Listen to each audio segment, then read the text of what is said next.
everyone. Hey, one more day till Christmas. That's right. And if you're going to be receiving your boxes, if you did not listen to yesterday's podcast, because again, that was on the French-Canadian War, if you're listening for the ancient Israel section, this is amazing. You're going to love it. There's actually a present inside the box that's going to be coming to you for ancient Israel. Now, again, you're going to have, I explained this on Tuesday, but you probably weren't watching because you're here for ancient civilizations. You're going to have your new book on ancient Israel. This is like everything you wanted to know about ancient Israel up till the Romans come in. No, well, there's a little bit about the Islamic Caliphate coming in, but mostly up to the Romans and into the Roman era. It's a lot of information there. Again, don't feel intimidated by such a big book. The big book is just basically, this is all things that you could study when you're studying ancient Israel in your ancient civilization, of course. But what's also great about this is that you have an actual present in there just for you, just for the person that's supposed to receive that box. There's one of them. Now, I was actually planning to give you a really cool craft. Actually, it's not exactly a craft. I can't tell you what it is. I can't even describe it because it would give away too much. That was supposed to come this time. It's lost in the mail. So, because I don't want to push it off any further, I was going to push it to next month. I can't. We have another surprise for you in January for the January box for the American Revolution. Okay, so what next? Well, actually, I guess February, you'll be getting this extra surprise for the birth of the nation. And this is a perfect timing for it. Sadly, you can't use it for the last ones, but that's okay. Because you're going to be able to use it for the activities in the book for the American Revolution. So, stay tuned for that. Otherwise, let's go into ancient Israel. And I said this yesterday, thinking that I was actually doing the podcast for ancient Israel. I love ancient Israel. It is a fascinating history because we don't know exactly what happened. We do have the Bible, and if you trust the Bible, which I do to the most extent when it comes to history, that is significant to what was happening to ancient Israel. You cannot actually take ancient Israel and say, this is what happened to ancient Israel, but I don't trust anything that happens in the Bible. Sorry, if you're a historian or an archaeologist, you can't dispute it. And it's not the fact of disputing it, saying, oh, it's a religious document, so it doesn't.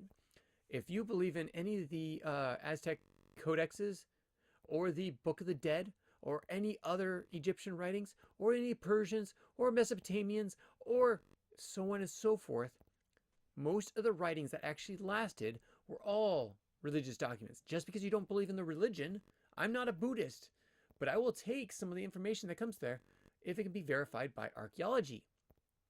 So, there you go. Now, in this box, sorry, I should go back. If you're doing the American Revolution, you'll have a box. Funny. I keep doing this. If you're in ancient Israel, this month you actually have, it's not a craft that I was going to push off. I don't know why I said that, because that was yesterday. If I have a chance, I'm going to go back and delete all that. But if you're in the American history, you got a present there, something really cool. If you're in Israel, or if you're in ancient civilizations, you actually also have a present coming your way. I just don't know why I compared it to the other ones or talked about the other parts. The wig and stuff, that's for American history. You, though, this month with ancient Israel, if you haven't received it yet, you've got a great surprise in there. You do. Not just the present, but it's something that we're going to send you.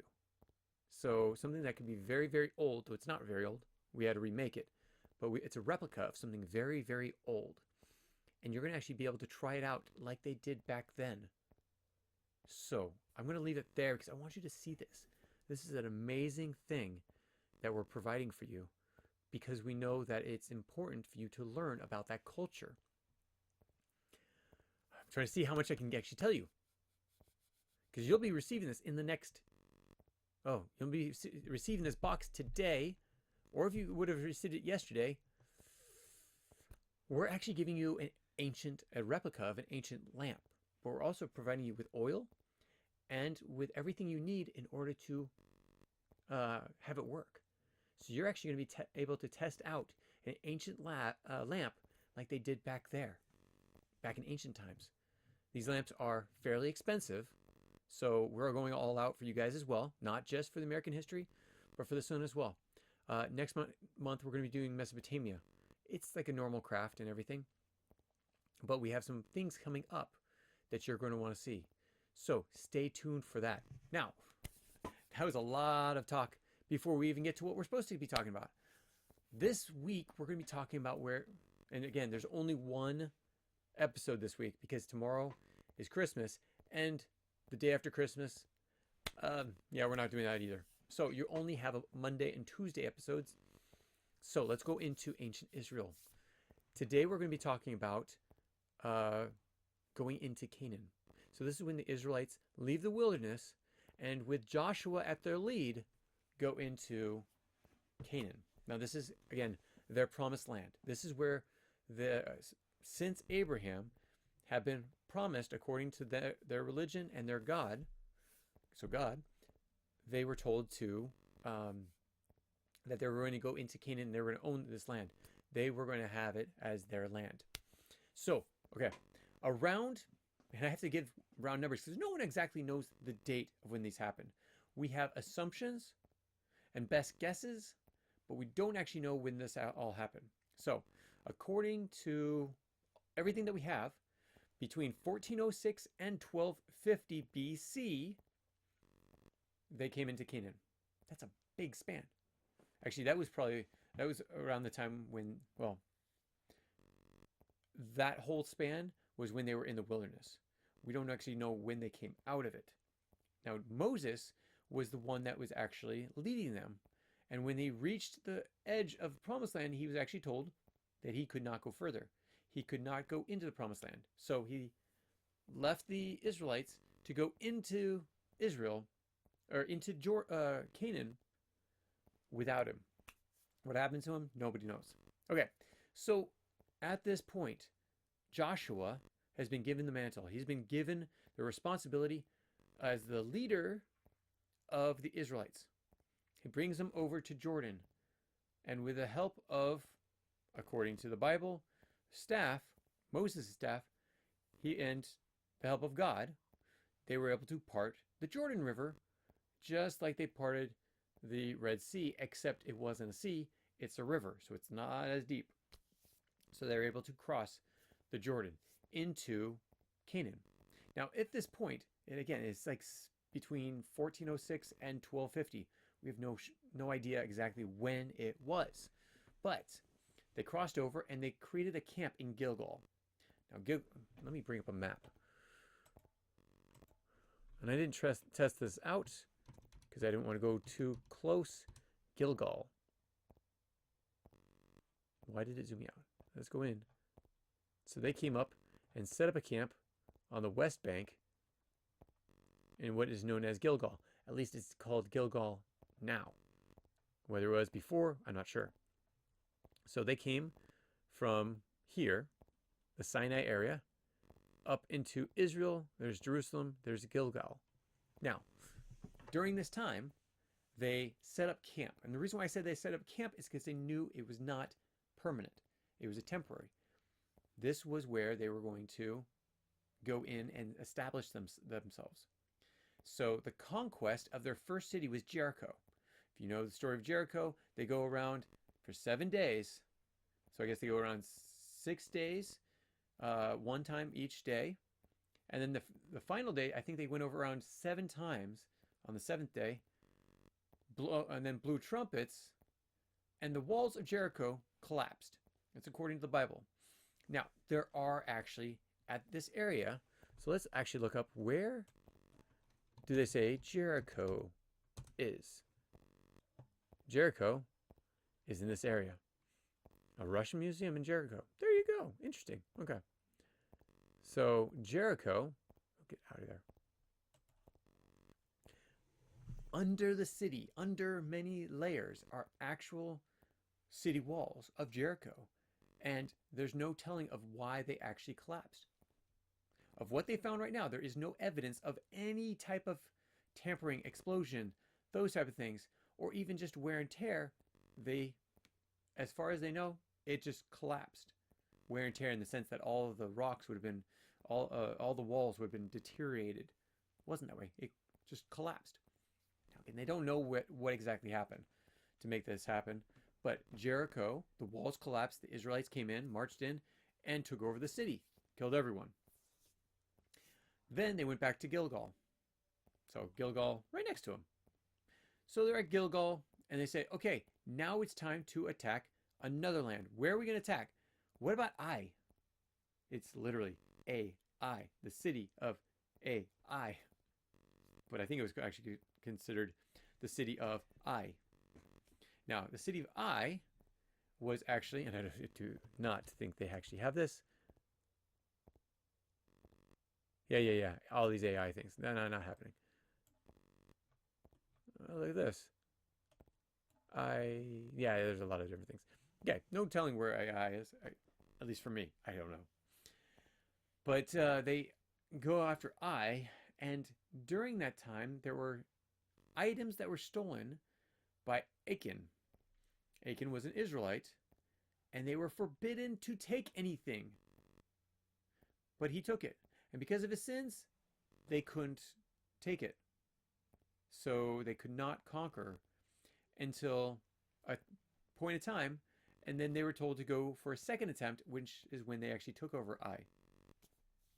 Now, at this point, this is something that's very interesting. So actually, there's one more thing. Joshua leads the Israelites, according to the Bible.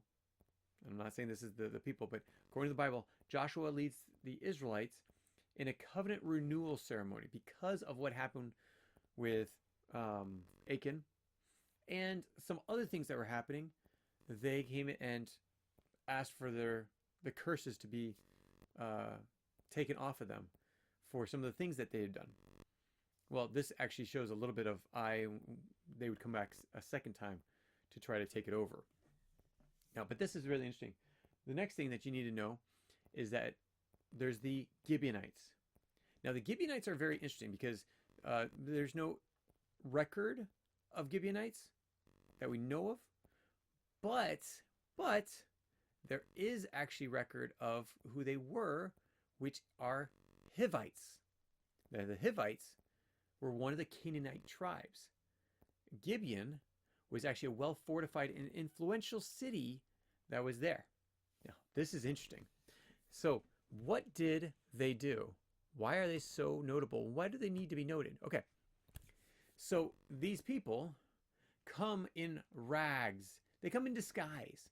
Come as far-off travelers. And they come to those in the Israelite tribes. So, they come to Joshua and say, we are just a tribe. We don't want to be attacked. We want peace.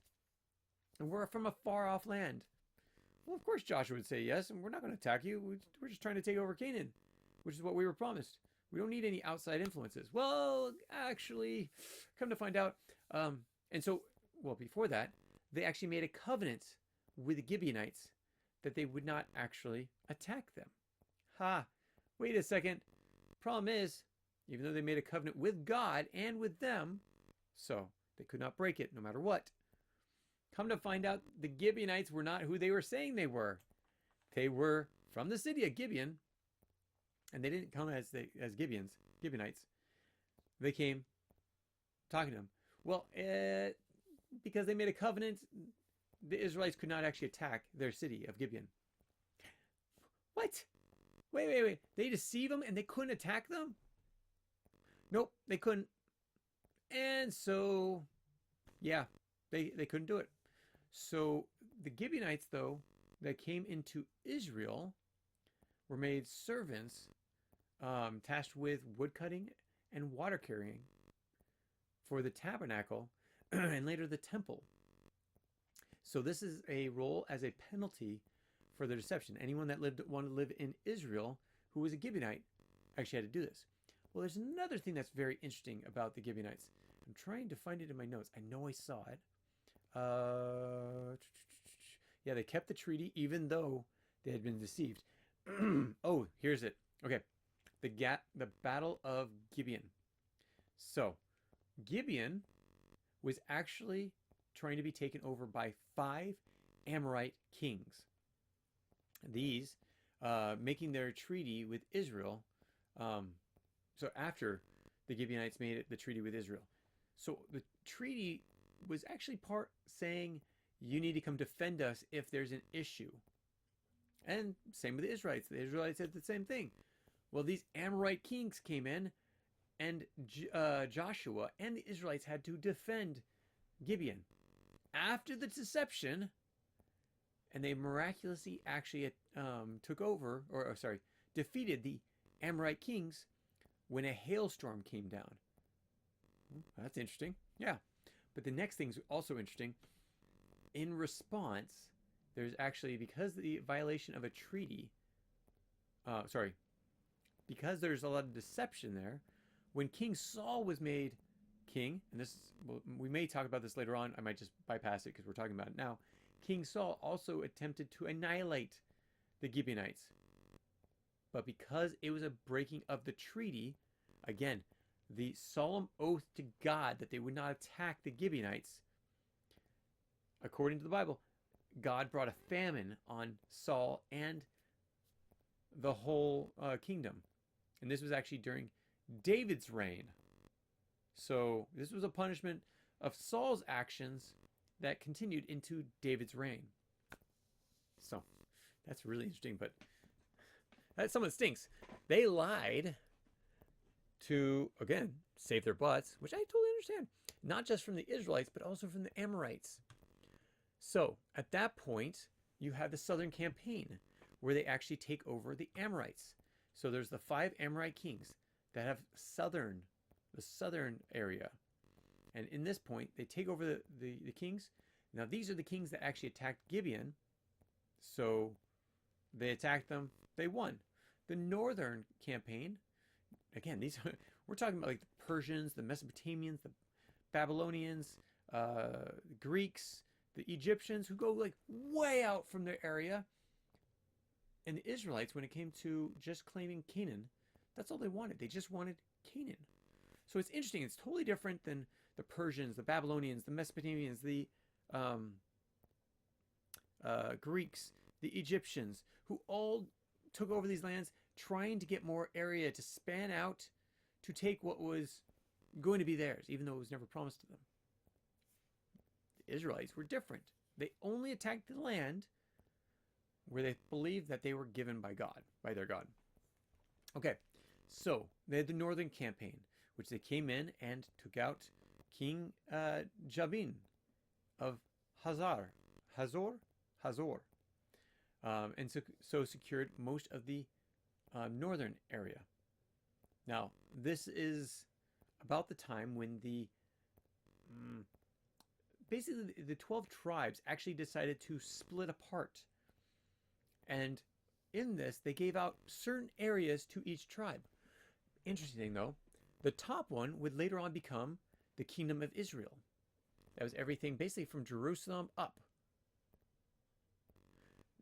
Everything from Israel down, but not the coastline, not the Gaza Strip, which was actually owned by if I remember, the Philistines at the time. This was the Kingdom of Judah. And so the Kingdom of Judah, that was great. They were able to have, there's 3 tribes there. Kingdom of Israel, before it actually divided, and we'll go over that after King Saul, King David, and King Solomon. We'll go over the division. But the other 10 tribes, again, there's actually 13 tribes because 2 of them are half tribes.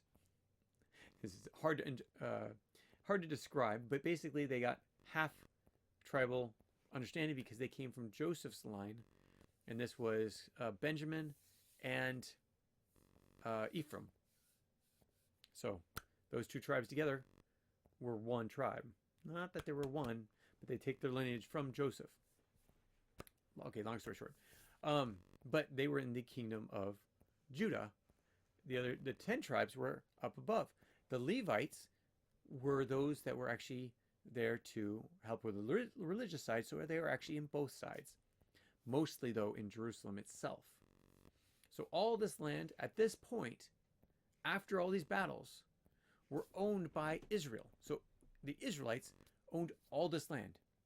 And we're going to go over a lot of battles to sustain this land, much like any land. Remember Egypt? Holy cow. Who could go through so many battles and still stay a full country? I don't think anyone. But Egypt is still a country. You have Persia. Well, that's a whole nother story. We're going to go into that in 2 months. When we get there, it is fascinating. It's so fascinating because Persia is like a whole bunch of different tribes, and one takes over another, the other takes over another, and it just like merges as a huge melting pot. But we'll go into that later on. So from here, I'm going to end this video basically telling you Merry Christmas, Happy Hanukkah, Happy Kwanzaa, whatever you decide to have as a holiday in this area. I hope, even if you don't, I hope you're able to celebrate the end of the year. Have fun. Be responsible with what you do.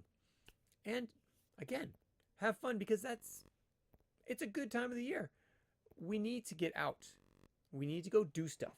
We need to be social. It is dark out, and that can bring you down. Your emotions can be brought down.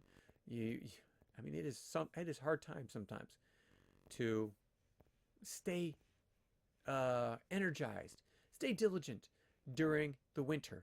So because this is a celebration season, even if you don't celebrate Kwanzaa, Hanukkah, Christmas, any of those, go out and celebrate. Find friends that you can go celebrate with, even if they celebrate a religion that you, or a celebration that you don't study. Great. Be friends to them. Go celebrate. Right now, please go socialize. Go have fun. Because if you don't, it is hard to make it through the winter without other people. So, yes, you could say animals are great, but they're not people. And if you really want to be healthy during this season, go find a friend. Go strengthen your friends. Go renew a friendship. Do everything you can in order to have a joyous time in the winter. Don't eat too much, because, oh man, it is so easy to eat too much. Because that will also weigh you down. Don't eat too much sugar. But it's so easy to eat so much sugar. All these different things are counteracting what is good and healthy for you. So, now, here's the thing. If you are studying ancient civilizations and you are studying ancient Israel, I hope your box arrives in time. Sorry, the printers are killing me here. But I hope they arrive on time, because of that lamp that's in there. That lamp is a great way of showing your light to the world. Now, not just religiously, but also who you are. Go out and have fun with people. Expand your horizons in the people that you know. Be a good influence for others. This is what, we just talked about the battles of Israel and such. And yes, it wasn't the best of times for civility, for humanity. Not in the sense that somewhat in the sense that they were taking over other people's lands. But at the same time, it was also a time of celebration. They had just left just left Egypt, just left the Sinai Valley, where it was the wilderness, and were able to make it back and actually start establishing land. And if they did not have family or friends, it would have been a completely different time. So thank you for allowing me to rant for the last 3 minutes. I hope you enjoyed this. I will catch you next time. Have fun. If you have questions, please send them our way. We want to know. We want to know what you're learning. If you have any questions about what you're learning, we're here to answer any questions you might have about the curriculum, ancient civilizations, and French and Indian War. Thank you so much. Have a great day tomorrow. I will be, and I hope you are too. Have a great day. Take care. Bye-bye. If you have any comments or questions, add them to the comments below. Otherwise, we'll see you tomorrow, actually. Take care. Bye.